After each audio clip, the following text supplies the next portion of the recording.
इस झमाझम बारिश में जब कभी रोटी सब्जी बनाने का मन न करे, कुछ अलग सा खाने का मन करे, पकौड़े समोसे बर्गर इडली भी खाने का मन न करे, तो यह नाश्ता आपके लिए सबसे अलग होगा और सबसे हेल्दी और टेस्टी होगा।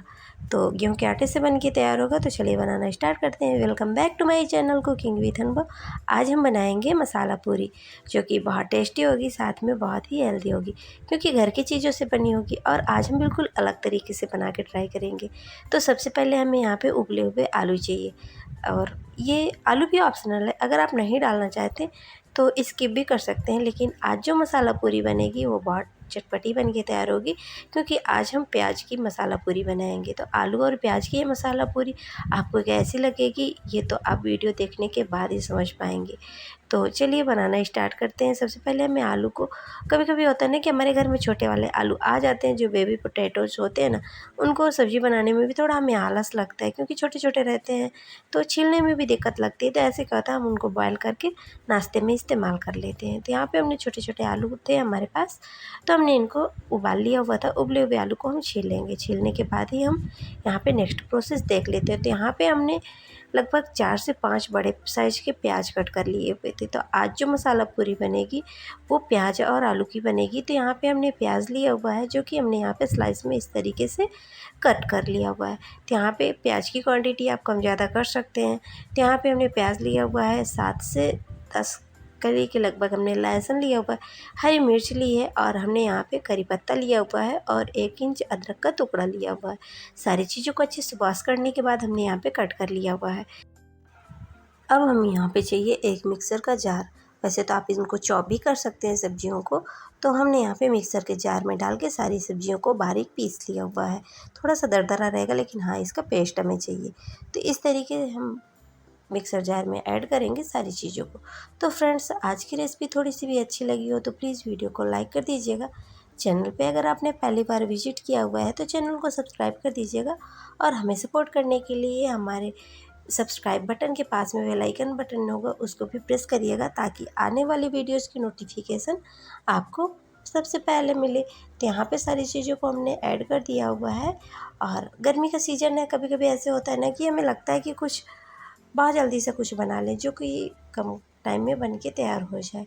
तो यहाँ पे हमने सारी चीज़ों को सबसे पहले पीस लेना है। तो यहाँ पे हमने देखिए इसका पेस्ट बना के रेडी कर लिया। तो बहुत हमें यहाँ पे बहुत फाइन सा पेस्ट नहीं चाहिए, ऐसे दरदरा सा ही हमने यहाँ पे इसको पीस लिया हुआ है। तो इस तरीके से इसको अब हम रखेंगे साइड में, और नेक्स्ट देख लेते हैं कि हमें क्या करना है। इस नाश्ते को बनाने के बाद आपको मार्केट के भी नाश्ते फीके लगेंगे, क्योंकि बहुत चटपटा सा नाश्ता बन के तैयार होता है हमारा। आप इसको चाय के साथ खा सकते हैं, चटनी के साथ खा सकते हैं, या तो अपने मन मुताबिक सॉस के साथ भी खा सकते हैं। अब हम यहाँ पे लेंगे नॉर्मल सा गेहूं का आटा, जो कि सबके घरों में डेली इस्तेमाल में आता है रोटी चपाती पूरी पराठा बनाने के लिए। अब हम यहाँ पे डाल देंगे हल्दी पाउडर, और यहाँ पे हम डाल देंगे जीरा धनिया पाउडर, और हम यहाँ पे डाल देंगे वाइट वाली तिल। तो अगर आपको वाइट वाली तिल नहीं पसंद है तो आप यहाँ पे कलौंजी अजवाइन ये सारी चीज़ें ऐड कर सकते हैं। अब यहाँ पे हम डाल देंगे करी पत्ता। तो यहाँ पे हमने करी लीव्स जो लिए हुए थे ना, वो बिल्कुल फ्रेश थे और अभी छोटे छोटे से थे। तो हमने इसको ऐसे ही डाल दिया था, क्योंकि अभी ये बहुत मुलायम थे। जब हम आटे को लगाएंगे ना तो ये टूट जाते हैं अपने आप। अब यहाँ पे हम डाल देंगे टेस्ट के अकॉर्डिंग नमक। तो अब यहाँ पे हम डाल देंगे थोड़ा सा गरम मसाला। तो अपने टेस्ट के अकॉर्डिंग आप यहाँ पे चीज़ों को ऐड कर सकते हैं। जैसे कि आप मसाले अगर और खाना चाहते हैं तो आप यहाँ पे और मसाले डाल देते हैं, तो भी अच्छा नाश्ता आपका बन के तैयार होगा। अब चलिए, जो हमने पीस के रखा हुआ था प्याज वाला पेस्ट ना, उसको भी यहाँ पे हम ऐड कर देंगे। तो अब यहाँ पे हम डाल देंगे 3 से 4 चम्मच के लगभग सूजी। सूजी से क्या होगा कि नाश्ता हमारा थोड़ा क्रिस्पी बनेगा, और खाने में भी मज़ेदार रहेगा, और ये कई घंटों तक सॉफ्ट नहीं पड़ेगा। अगर आप यहाँ पे सूजी का ऐड करते हैं तो आपका नाश्ता बहुत ही लाजवाब बन के तैयार होता है। अब यहाँ पे हम डाल देंगे 3 से 4 चम्मच, छोटा चम्मच है, हमने यहाँ पे 3 से 4 चम्मच के लगभग देसी घी डाल देंगे। आप यहाँ पे कोई भी कुकिंग ऑयल डाल सकते हैं जो आप खाना पसंद करते हैं। अब हम यहाँ पे आलू को भी ग्रेट करके डाल देंगे। इस नाश्ते को आप सफ़र में भी ले जा सकते हैं। कभी भी कुछ चटपटा खाने का मन करे, समोसे वगैरह खाने का मन करे, तो भी आप इसको बना सकते हैं। गेहूं के आटे से बना हुआ है, बहुत ही हेल्दी है। बच्चों के टिफ़िन के लिए भी आप अगर कुछ देना चाहते हैं तो भी आप इसको बना के दे सकते हैं। बहुत ज़्यादा ताम झाम नहीं है, बहुत ज़्यादा यहाँ पे सब्जियाँ वगैरह हमारे पास जैसे नहीं होती हैं, तो भी हम इस नाश्ते को बना सकते हैं। सारी चीज़ों को अच्छे से मिक्स करेंगे।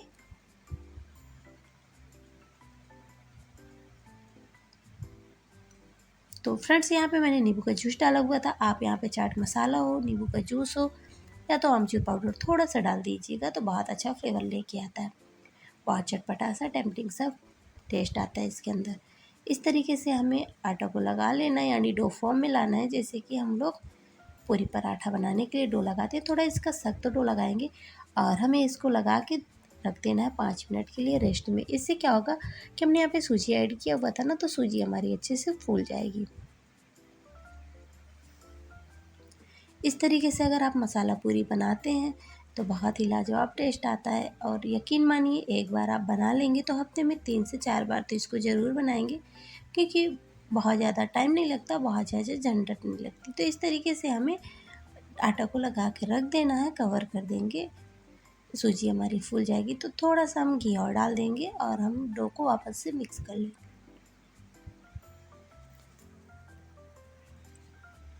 इससे क्या होगा कि हमारे आटे में पपड़ी नहीं लगेगी, नहीं ऊपर से थोड़ा आटा हमारा सूख जाता है, क्योंकि इस टाइम पे मौसम भी ऐसा चल रहा है गर्मी का। तो ऐसे क्या होता है, खुले में आटा ऐसे रख देते हैं ना, तो सूख जाता है। थोड़ा सा ऑयल ग्रीस करने से हमारा आटा सुपर सॉफ्ट बन के तैयार हो जाएगा। इस तरीके से इसको कवर कर देंगे लगभग 5 से 10 मिनट के लिए। ऐसे में क्या होता है कि सूजी भी हमारी अच्छे से फूल जाती है। चलिए, इस नाश्ते को खाने के लिए हम चटपटी सी चटनी भी रेडी कर लेते हैं। तो यहाँ पे हम कैरी की चटनी बनाएंगे। अपने टेस्ट के अकॉर्डिंग आप यहाँ पे मीठी चटनी भी बना सकते हैं और तीखी स्पाइसी सी भी चटनी बना के रेडी कर सकते हैं। वो तो टेस्ट आपका है कि आप इसको खाना किस तरीके से चाहते हैं। तो चलिए, हमने दोनों मैंगो को अच्छे से कट कर लिया हुआ है और इसको स्लाइस में हमने कट कर लिया है। यहाँ पे लेंगे हम एक मिक्सर का जार। जार के अंदर अभी हमने चिली फ्लेक्स बनाया हुआ था, तो इसमें अभी थोड़ा थोड़ा लगा था, तो हमने धुला नहीं है क्योंकि हमें चटनी ही बनानी थी। तो इस तरीके से हम डाल देंगे सारी कैरी को, इसके अंदर ऐड कर देंगे।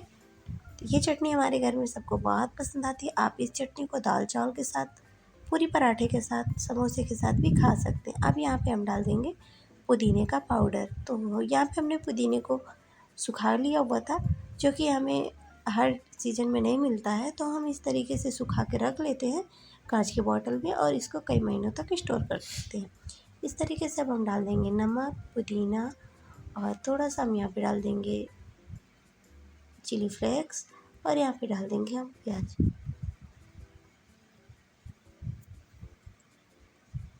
2 से 3 जो कली हम यहाँ पे लहसुन के भी ऐड कर देंगे। चटनी भी हमारी बनके तैयार हो गई है। इस तरीके से आप यहाँ पे चीनी वगैरह भी डाल सकते हैं। तो जब हम चीनी डालते हैं ना, तो उस स्टेज में हम यहाँ पे प्याज का इस्तेमाल नहीं करते हैं। तो हम यहाँ पे खट्टी चटपटी सी चटनी बनाए हुए हैं, इसलिए हमने यहाँ पे प्याज का इस्तेमाल किया हुआ है। प्याज भी हमारे सेहत के लिए अच्छा होता है, पेट को ठंडक रखता है और गर्मी में इस चटनी को खाने से लू से भी हम लोग कोसों दूर रहते हैं। जो कि हमारी दादी नानी बताती थी कि चटनी, ये आम की चटनी जो पुदीना वाली बनती है प्याज वाली, इसको खाने से लू नहीं लगती जल्दी। तो हमारे यहाँ इसको सत्तू के साथ भी खाया जाता है और बहुत तरीके से इसको एंजॉय किया जाता है। तो चटनी की रेसिपी हमने आप लोगों के साथ पहले कई बार शेयर की है, इसलिए हमने यहाँ पे आज अलग तरीके से चटनी बनाई है। वैसे इसकी हमें मीठी चटनी भी बहुत पसंद है। यहाँ पे देख सकते हैं, हमने इस तरीके से पूरी को पहले बेल लेना है। तो बहुत ज़्यादा पतला नहीं रखना है, बहुत ज़्यादा थिक नहीं रखना है, मीडियम साइज़ की हम यहाँ पे पूरियाँ बना लेंगे। तो एक बार में बेलने से क्या होता है कि गट्ठा हमारी सारी पूरियाँ निकल आती हैं। वैसे तो आप इनके छोटे छोटे पेड़े बना के और आप इनकी पूरियाँ जैसे बेलते हैं हम लोग रोटी वगैरह, उस तरीके से भी बेल के बना सकते हैं, लेकिन हमें इस तरीके से थोड़ी आसानी हो जाती है और एक साइज़ की पूरियाँ निकल आती हैं। तो इस तरीके से हमें सारी पूरियों को निकाल लेनी है।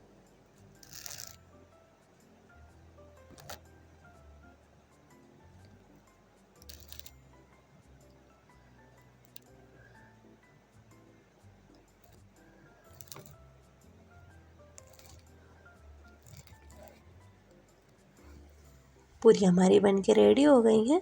तो इस तरीके से हमने सारी पूरियों को बना के रेडी कर लिया हुआ है फ्रेंड। तो हमें बहुत ज़्यादा मोटी नहीं रखनी है, नहीं तो फिर हमारी पूरियाँ कच्ची लगेंगी। और इस तरीके से अगर आप बनाते हैं तो कई घंटों तक ये पूरियाँ आपकी क्रिस्पी रहती हैं। अगर आप सफ़र में ले जाना चाहते हैं तो कई दिनों तक आप इनको खा सकते हैं, ख़राब होने का इनमें कोई चांस नहीं होता है। और आपको इन पूरियों को खाने के बाद समोसा कचौरी फीका लगेगा, इसलिए इस नाश्ते को हम अक्सर ही बना लेते हैं और हमारे घर में इसको सब बहुत पसंद करते हैं।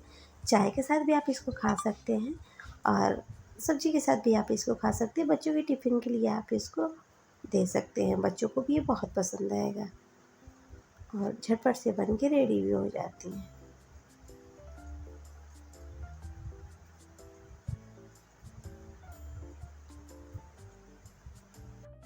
इस तरीके से हमारी सारी पूरियाँ फ्रेंड्स रेडी हो गई हैं। तो यहाँ तक आने के बाद अगर आपने हमारे वीडियो को लाइक नहीं किया है तो प्लीज़ लाइक कर दीजिएगा। चलिए ऑयल हमारा गर्म हो गया है, अब हम पूरियों को लो टू मीडियम आंच पे तल लेंगे। इस तरीके से हमें क्रिस्पी होने तक पूरियों को अच्छे से तल लेना है और ये बहुत ही फुली फुली हमारी पूरियाँ बन के तैयार होती हैं। तो यह नाश्ता आपको कैसा लगा कमेंट में ज़रूर बताइएगा और आप हमारी रेसिपी को कहाँ से इंजॉय कर रहे हैं ये भी हमें कमेंट में ज़रूर बताइएगा। और हमारी रेसिपी आपको कैसी लगती है इसका भी जिक्र ज़रूर कीजिएगा। तो यहाँ पे देख सकते हैं हमारी खस्ता क्रिस्पी पूरियाँ बन के तैयार हो गई। आप इसको कचौरी भी बोल सकते हैं, पूरी भी बोल सकते हैं। तो यह नाश्ता बहुत अच्छा लगता है खाने में, एक बार ज़रूर ट्राई करिएगा। इस तरीके से अगर आप बनाते हैं तो यकीन मानिए आपको सब्ज़ी बनाने की भी ज़रूरत नहीं पड़ेगी और इसको आप सफ़र में भी कहीं जा रहे हैं तो आप इसको अचार के साथ भी खा सकते हैं। सारी पूरियाँ हमारी गुब्बारे की तरफ फूलती हैं तो हल्के से प्रेस करते जाएंगे और पूरियाँ हमारी इस तरीके से फूलती जाएंगी। सूजी डालने से बहुत ही क्रिस्पी ये बन के तैयार होती हैं। उलट पुलट करते हुए हमको इन्हें सेक लेना है। तो बारिश में भी कभी होता है ना ऐसा कि कुछ अलग सा खाने का मन करता है, पकौड़ी वगैरह भी जैसे खाने का मन करता है तो आप इनको बना सकते हैं। यहाँ पे देख सकते हैं कितना अच्छा इनका कलर आया हुआ है और इस तरीके से सुपर क्रिस्पी हमारी पूरियाँ बन के तैयार हो गई हैं। तो मार्केट के महंगे महंगे दामों के नाश्ते क्यों लाना, घर पे आसान से अगर आप बोले तो इनको प्याज की कचौरी भी बोल सकते हैं। प्याज की कचौरी बनाने के लिए हमें बहुत ज़्यादा ताम झाम करना पड़ता है। इस तरीके से अगर आप बनाएंगे तो आपको इन कचौरी में, इन पूरी में आपको प्याज की कचौरी का भी टेस्ट मिलने वाला है। तो आप इनको थोड़ा बड़ी भी बना सकते हैं, थोड़ा छोटी भी बना सकते हैं। बच्चों के टिफ़िन के लिए अगर बनाना होता है तो ऐसे लगता है ना थोड़ा छोटी रहती हैं तो बच्चे खुश हो जाते हैं देख के और आराम से खा लेते हैं, टिफ़िन बॉक्स से चट करके ही आते हैं। यहाँ पे देख सकते हैं सारी पूरी हमारी ऐसे गुब्बारे की तरफ फूल रही हैं।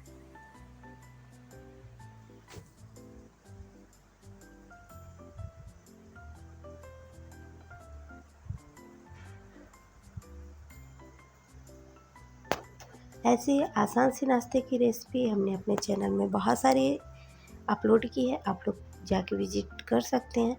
और ऐसी आसान सी नाश्ते की रेसिपी देखने के लिए हमारे चैनल को सब्सक्राइब करिएगा, वीडियो को लाइक कर दीजिएगा। और अगर आपने पहली बार हमारे चैनल पे विज़िट किया हुआ है तो प्लीज़ चैनल को सब्सक्राइब ज़रूर कर लीजिएगा ताकि ऐसी आसान सी नाश्ते की रेसिपी का आप एंजॉय करते रहें। और ऐसे आसान सी नाश्ते की रेसिपी के साथ हम आगे आपसे जल्दी ही मिलेंगे। और हमारे घर में यह नाश्ता सबको बहुत पसंद आता है और बच्चे इसको टिफ़िन बॉक्स में अक्सर ही बनवाते हैं। तो हम थोड़ा अलग अलग तरीके से इस नाश्ते को बनाते रहते हैं। तो आप इसमें चना की दाल भी मिला सकते हैं, मूंग की दाल भी मिला सकते हैं, उड़द की दाल मिला सकते हैं, वो तो चॉइस आपकी है। आप इसको अलग अलग तरीके से बना के इंजॉय कर सकते हैं। तो यहाँ पर देख सकते हैं हमारी सुपर क्रिस्पी करारी पूरियाँ बन के तैयार हो गई। तो ये प्याज आलू की मसाला पूरी आपको कैसी लगी कमेंट में ज़रूर बताइएगा। तो रेसिपी को देखने के लिए आप सबका तहे दिल से धन्यवाद। बनाइए, खाइए, एंजॉय करिए, अपनी सेहत का ध्यान दीजिए। Thanks for watching.